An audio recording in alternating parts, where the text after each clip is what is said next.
Hi, I'm Dr. Joe, and I am to lovethatface.com. And if you follow our YouTube channel, which I hope you do, and you can like us and join our channel, please, you know that my favorite procedure is facelift surgery. And I've done well over 1,000 of them.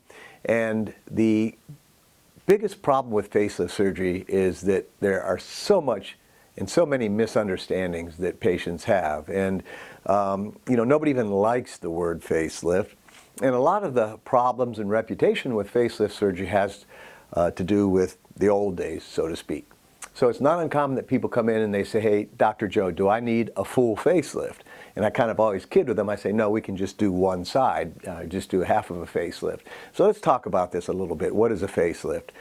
So in the old days, they used to do those old-fashioned brow lifts where they made an incision all the way across the top of the head and it kind of just kept going, and they would do this big, often unnatural, often problematic brow lift with every facelift, and it's not like that anymore. And although a facelift has been done essentially the same way for 100 years, contemporary facelifts have to do with an incision in front of the sideburn, in front of the ear, in back of the ear, and a little bit down into the hairline. Now, I have tons of YouTube videos on facelift surgery.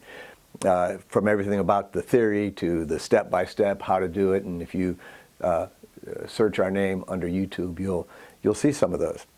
So contemporary facelifts are done as a procedure that benefits from here to here. So remember, there's two things to remember about a facelift. Number one, the benefit is from here to here. Number two, a facelift doesn't do anything in this region, okay? So it's not going to help your brow, not going to help your eyes, not going to help your cheeks all the way. And if people try and get a facelift to do something in this area, that's when you can have the really splayed mouth and very unnatural results. The biggest problem with people coming in for facelifts in my office is that they're afraid because they've seen bad facelifts and heard bad stories. So, like anything else, it's the bad ones you notice. The good ones, they probably don't even know that somebody had a facelift. So there's a lot of things that go into having a quote, good facelift. You have to have an experienced surgeon. You have to have a safe anesthesia provider. You have to have a safe facility. So patient safety and natural outcomes are the two things that any facelift surgeon ought to do. And there's so many myths about facelift. Only see a board-certified plastic surgeon or this or that. Listen, there are numerous specialties, including plastic surgery, oral and maxillofacial surgery, ear, nose, and throat surgery, ophthalmology, dermatology. I have friends in many specialties that do very nice facelifts. And just remember that just the person's degree or their specialty can have very little to do with their expertise. I only do faces. I don't do boobs, bellies, and butts. And I'll put my facial training and my experience and my outcomes against any specialty. And I'm not saying that to brag. I'm proud of what I do, and facelift surgery is my passion. Now let's talk a little bit about a couple other things here. So you see all this lifestyle lift, magic lift, this lift, that lift, and like anything else in life, there's a correct way to do something. It's safe, it's natural, it's long-lasting. And then people want to make magic out of it, and they try and make it something that it isn't. So, a facelift on the average is a 2-week recovery. And people that say, oh, they can do facelifts and recover in 3 days, you get what you pay for, not in money, but in terms of natural outcome and longevity. So if you're going to do a facelift, do a real facelift. And there used to be all these facelifts on TV, and they were medical breakthroughs and miracles. If it sounds too good to be true, it is.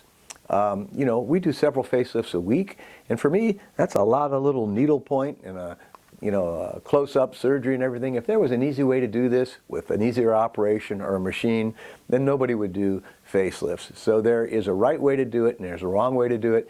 And in cosmetic surgery, like many other things in life, if like parachutes and fire extinguishers and seat belts, if you try and take a shortcut, you may end up paying for it in ways that you don't want to. So when you're looking for a facelift surgeon, obviously, the person's training is very important, but you want to look at their results. You want to look at their numbers. You want to look at their outcomes. Somebody that does a lot of facelifts should have hundreds or even thousands of pictures for you to examine, and you can look at their results. You can look at their scars. You can very frequently talk to their patients. I am honored to have people come from all over the country and out of the country as well for facelift surgery in our office, but it's taken me 30 years to develop this surgical expertise. So again, my staff is awesome, and they're so committed, and we have a fully accredited facility. Now, 30 years ago, 40 years ago, facelift surgery or cosmetic surgery in general was performed in the hospital. Very little of it's really performed in the hospital anymore. You know, the hospital is very frequently not the safest place to have surgery in terms of infections and other situations. So most people have accredited surgery centers, and we have our own hospital, so to speak, in our office, and we have the same criteria and laboratory results and everything else that the local hospitals do. So we don't cut any corners in what we do with this.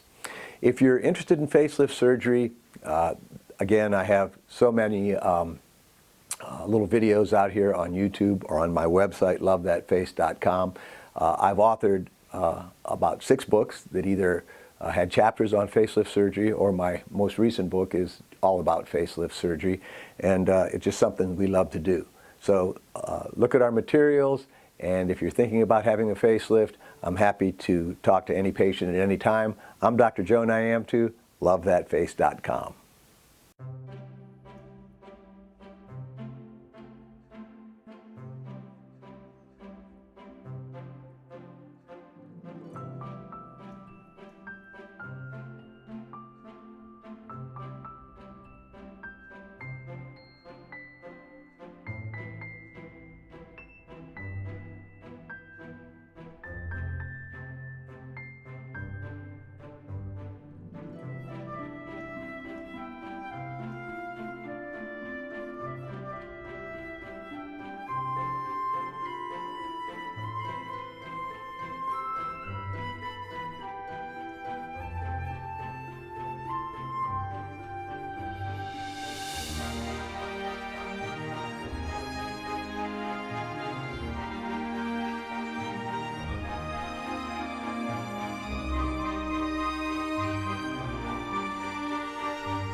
Hi, I'm Dr. Joe Nyamtu, CosmeticSurgeryEducation.com, and I hope you enjoy our free YouTube videos. I want to talk to you a little bit about our for-purchase video series, and if you follow our education platform, you know that in the past I had a very successful DVD cosmetic surgery video series that you would order on DVD. To become more contemporary, we've done it all over, and now it is all online. I spent 2 years and recorded over 300 hours of 1080p high-definition video, and it's fully narrated in a step-by-step teaching manner. This includes, but not limited to, topics such as blepharoplasty, brow lift, minimally invasive facelift, traditional facelift, facial implants, otoplasty, laser resurfacing, chemical peel, injectable fillers, neurotoxins, mole removal, the management of fat in the head and neck, and other topics. I think this is a great review for experienced surgeons and a great teaching tool for students, interns, residents, or anybody that wants to learn about cosmetic surgery. If you go to CosmeticSurgeryEducation.com, you can preview any video, and they're very reasonably priced. When you order a video, you can stream it 24/7 as well as download it so you own the video. I'm really excited, and I think I put together a really awesome teaching series. Check it out, CosmeticSurgeryEducation.com. I'm Dr. Joe Nyamtu.